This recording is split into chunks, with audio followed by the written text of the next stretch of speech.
Hey crafters, DM Scotty here, good to have you with me.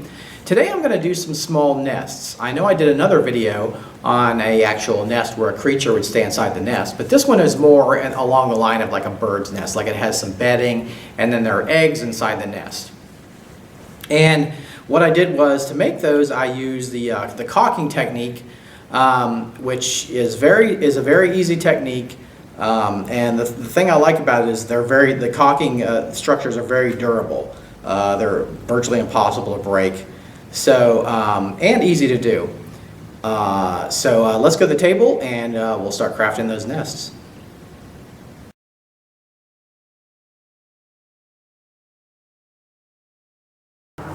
For this project, I'm just going to use some 1-inch steel washers.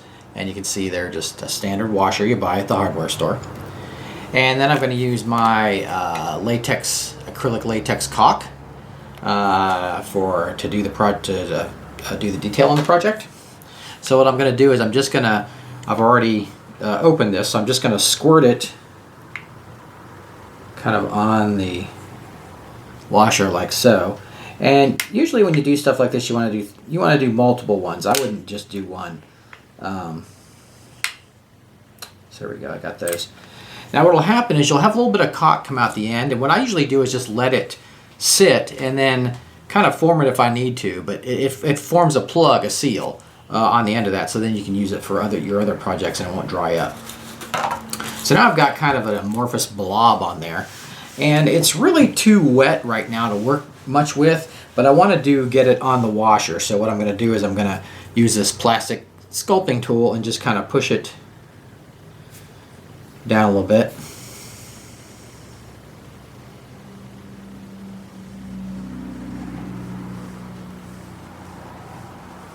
And I've used a piece of white paper on the bottom here so that if it sticks on the bottom, it won't. I can just rip it right off the paper without any kind of. So now what I'm going to do is I'm going to let that dry a little bit to get a little bit of a shell on it. So that I can push it down more onto the washer, and we'll come back and do that next.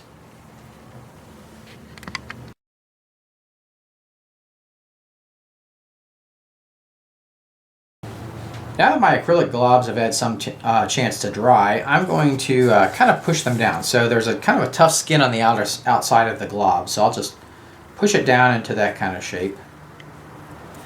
And I'm trying to make the nest, so that's my goal. So now I kind of push it over, that one kind of broke out, push it over the edge of the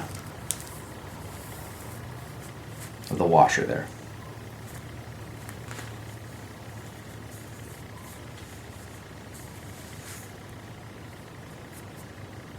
Okay, I've let these set a few hours, and we can shape them a little more as they're still a little wet. We can shape them a little more as they dry up some.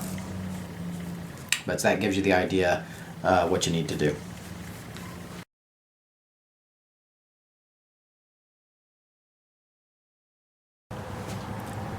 Here's a nest that I removed from the paper, and see, I just ripped it off there. So what I'm going to do is I'm going to start sculpting some detail on this. But what I'm going to use is just a carving tool. You could use a regular sculpting tool, it doesn't matter, as long as it's sharp on the edge. And I'm just going to start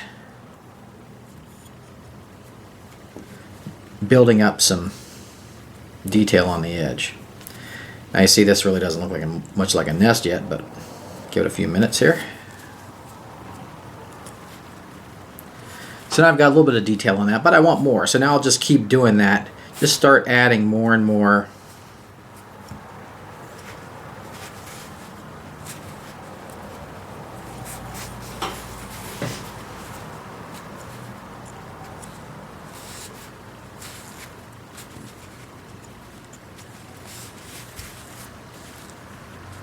It's hard to sculpt here without getting in the way of the camera. So now you can see I'm just adding layer upon layer of that kind of detail. And it's really starting to fill out. Now one thing you want to do is when you're doing the nest, it's very This is very circular, so we want to take some of that away. So what we can do is kind of push on it in some parts, and that'll give it a more regular look.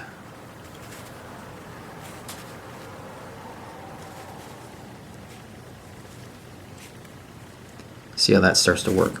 Okay, that's let me get that back in the view there. That's nice there.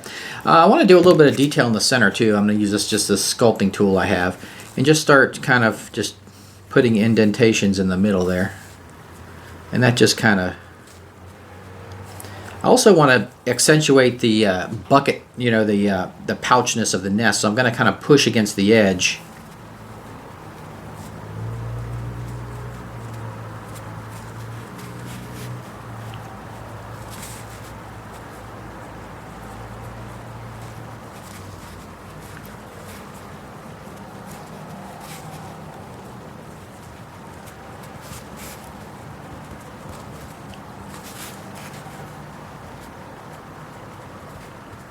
So we've got some nice detail going on there.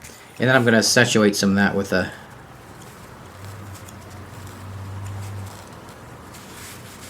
sharp tool. And the nice thing about this stuff is it's virtually indestructible. I mean, you could drop this, it's not going to hurt it.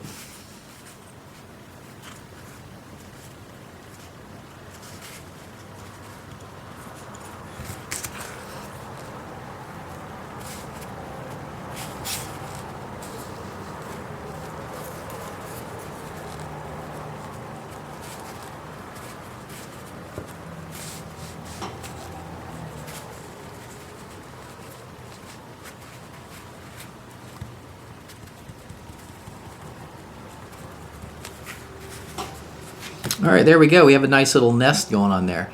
And I would just make more than one at a time and make as many as you need, and then you're all done. You'll have them whenever you need them. So there you go. That's our nest, and now we'll paint it up. Oh, we got one last detail to add to it. I'm sorry, before we paint it up. So we'll do that next, and then we'll paint it up.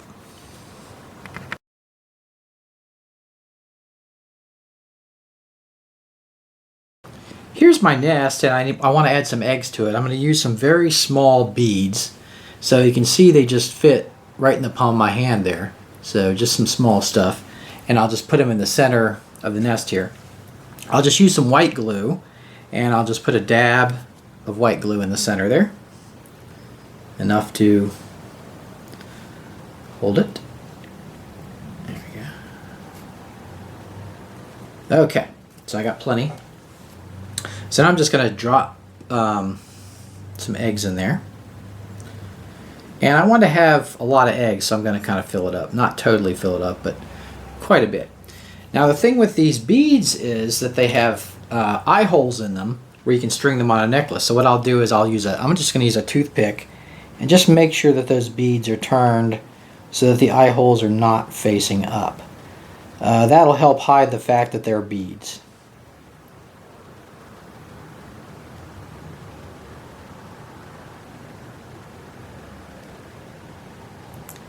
Okay, so now what I'll do is I'm happy with that, so I'll let this dry. And then I'm not going to actually paint it for you. I'm just going to show you what it looks like finished painted. And then we'll put it on a tile and you can get a look at it.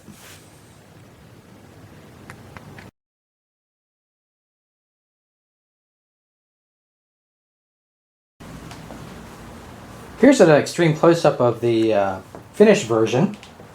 And you can see here's a toothpick for scale. Now what I did is I just painted it, sprayed it black like I do everything, and then I used a tan and dry brushed the nest.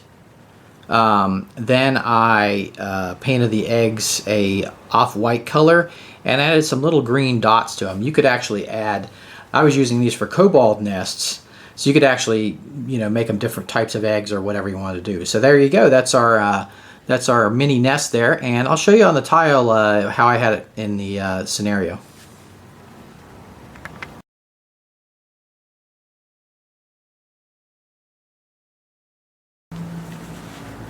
Here's the tile where I use the nests, and you can see I have a lot going on this tile. Let me point out a few things. I've got the nests going on, and then there was a spawning pool I had in the center. So that made a little interesting tactical element. There were a lot of kobolds in this room, and I have the den warden here and the worm priest there, so a lot of stuff going on. And then I had some of those cairn stones. This is a sacred place for them. And then I had some supplies and stuff that they had inside the lair. So when the players come in, so they come through the entrance, and you know, they have to decide what they're going to do. But some of these the nests give a lot of nice options, actually, because, you know, what are they going to do? Are they just going to squish, you know, the kobolds are obviously guarding the nest. So if are they going to squish the eggs and upset them and kind of throw them into a rage?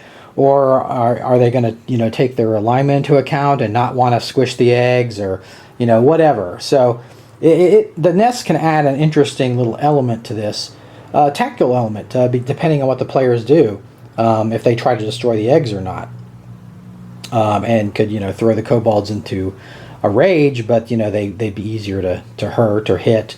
So you can do kind of stuff like that. So it's not, you know, a direct, you know, certain, you know, bonus or whatever, but, you know, depending, it's a nice little role play thing. Also, I had that the kobolds, I have that the kobolds, when the dragonlings, I call the wormlings, when they spawn from their nests, they go into this pool, and it's like a spawning pool, and they're kind of like tadpoles until they start to grow their arms and legs. And so if the players ended up going in here, then I had these little models of the wormlings that would pop out of the water and like attack them. So that was an interesting element too. And then of course they're slowed in the water and everything like that. So there we go. And one last little thing I wanted to show you about this tile. I actually had a secret room in this tile, and I'm going to show you a video soon about how I did the puzzle to get into the next room. But there's a secret room here, and I'll pull this tile a little bit so I can show you. So I have another tile. It's actually quite a large tile that would fit here for the secret room. So, you know, obviously there's no indication here. This is nice because there's no indication here that this is a secret room.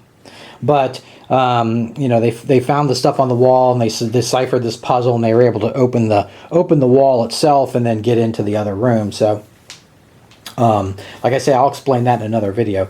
But this is a nice way to do secret areas without giving anything away. Like this tile doesn't look any different than a normal tile. But that's a great, you know, that's a great way that you can have that without the players even noticing it. So I wanted to show you that before we moved on. So yeah, and there we go. We got our nests. I think they look great. They really added to the play of the tile. And I'll see you next time on DM's Craft. Hey guys, if you're really digging these videos and would like some more information or to talk to other crafters, look at the link below in the description. And you can join my forum on the DM's Craft. We'd love to have you, and I'll see you there.